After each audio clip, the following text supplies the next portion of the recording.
Welcome back, everyone, to another explainer.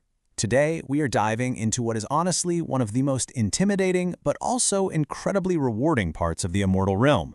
I'm talking about open-world PvP. If you've been sticking to the safer paths, just kind of wondering what lies beyond, or maybe you're itching to push your character to the absolute highest tier of progression, well, you're absolutely in the right place. We're going to completely unpack the risk and reward calculus of the Immortal Realm Shard so you can step onto that battlefield fully prepared. Let's get into it. Okay, let's dive right into this by addressing the biggest anxiety right up front. Is PvP forced? The answer is a definitive, absolute no. Your journey on the Immortal Realm is strictly opt-in when it comes to player combat. Trammel is completely 100% safe. You can build out your character, run the main quest lines, and basically do the whole shebang without ever crossing swords with another player. But if you want that top-tier, high-end progression, well, you've got a choice to make. So, here's our roadmap for today's explainer. First, Trammel versus Felucca. Second, the rewards of Felucca. Third, the risks of Felucca. Fourth, factions, guilds, and justice. Fifth, champion spawns explained. And finally, number 6, a beginner's survival guide. All right, starting with Section 1, Trammel versus Felucca. We really need to understand the two very distinct rule sets that make up the foundational geography of Britannia.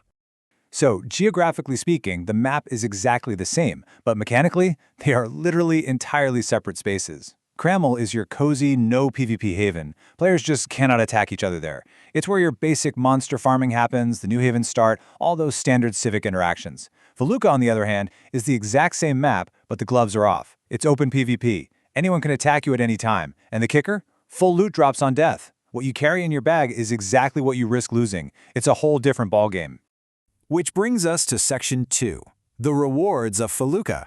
Why on earth would anyone leave the comfortable safety of Trammel to risk everything?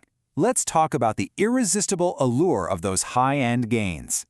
Now, what's really interesting about this is that there's actually no flat gold multiplier in Felucca. The game's codebase doesn't just magically hand you more gold per monster, which you might expect. Instead, the rewards are entirely categorical.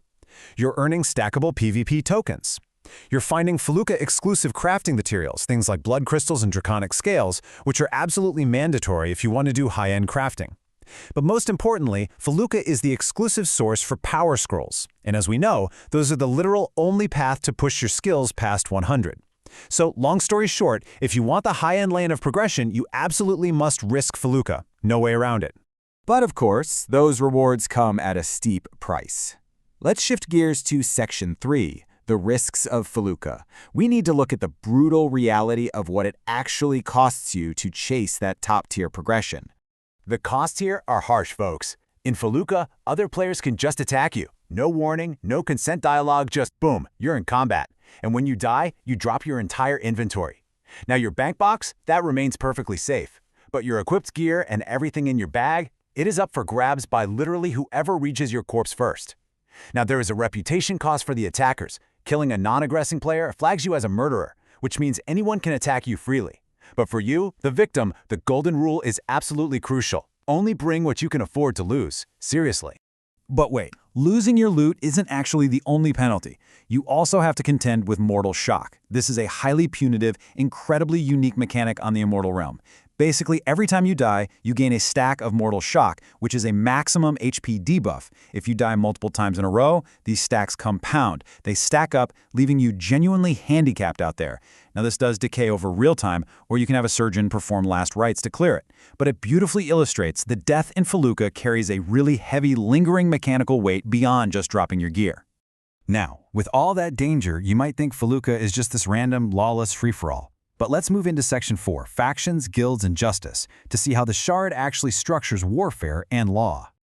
So it's not all chaos. There are actually layered, opt-in systems that give shape to all this fighting. Faction warfare lets you join groups like the Council of Mages or Minax to actually fight for sigil-based territory control.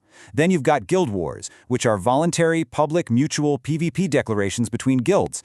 And hey, if you're feeling like a bounty hunter, the Hunter Writ system provides structured PvP outcomes with public rewards and rankings.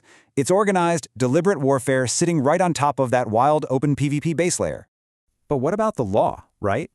Well, in Felucca, crimes aren't tracked. But if you try attacking or stealing inside guarded Trammel cities, you immediately face the civic justice system. And looking at the hard codebase numbers, it is strict. Committing a crime triggers immediate time token fines. Murdering a player? That'll cost you 5 tokens. And if the guards don't respond right away, the system actually schedules a delayed civic crime writ. You can have up to 3 of these active shard-wide at once. So yeah, the law will eventually catch up with you. Okay, let's talk about the primary source of all this competitive combat. Moving to Section 5, Champion Spawns Explained. This is the ultimate prize of Felucca. Champion spawns are these incredible timed encounters in fixed Felucca locations. You and your group go in, and you clear out escalating waves of increasingly tough monsters. If you push far enough, you trigger the boss tier, and defeating that champion drops those incredibly valuable power scrolls we talked about, plus a massive pile of gold. But here is the catch. These are uncontrolled spaces. Multiple groups can show up.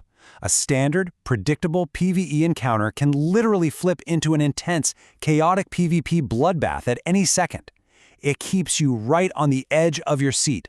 So how do you actually survive all of that? Let's transition into our final section, number 6, a beginner's survival guide. Let's equip you with the tools you actually need to stay alive. The most absolutely crucial point to remember is captured perfectly in this quote right from the source. Combat in Felucca is binary. You're either alert and ready to engage, or you're loot. It's that simple. Situational awareness is everything out there. There is no middle ground. You're either ready or you're a walking treasure chest for someone else. To stay alive, you really have to shift your mindset from PvE to PvP. In PvP, survival is always greater than damage, because if you can't disengage, you can't survive. You need a balanced spread of magic, poison, and elemental resists. Healing, whether that's through bandages, magery, or chivalry, is completely non-negotiable. Mobility spells, like Recall, those aren't just conveniences, they are essential survival stats. And please, travel in groups. Oh, and a quick, deadly serious warning. If you are standing out in the open, staring at your screen trying to organize your inventory bag, that is a guaranteed death sentence. Watch the screen, not your bag. Now, to actually put this into practice, here is a concrete 5-step pathway to getting PvP ready. Step 1, don't even step into Felucca until your primary combat skill is at least 70. Build that safely in Trammel. Step 2, train Magery to at least 50 so you can consistently cast Recall to escape. Step 3, do your initial scouting during off-peak hours when it's quieter. Step 4, find a guild because soloing Felucca is just brutal. And finally, Step 5, once your build is really dialed in, start entering those structured guild wars to get some practice. That brings us to our final thought. The Immortal Realm offers this incredible, high-stakes loop for those willing to brave it. You know the rules, you know the risks, and you know the massive categorical rewards waiting for you out there. So, what does this all mean for you? Are you ready to risk your loot for the ultimate reward? If the answer is yes, jump into the Shards Discord, connect with the active Felucca players, and take your very first steps into the danger zone. Thanks for learning with me today, and I'll catch you in the next explainer.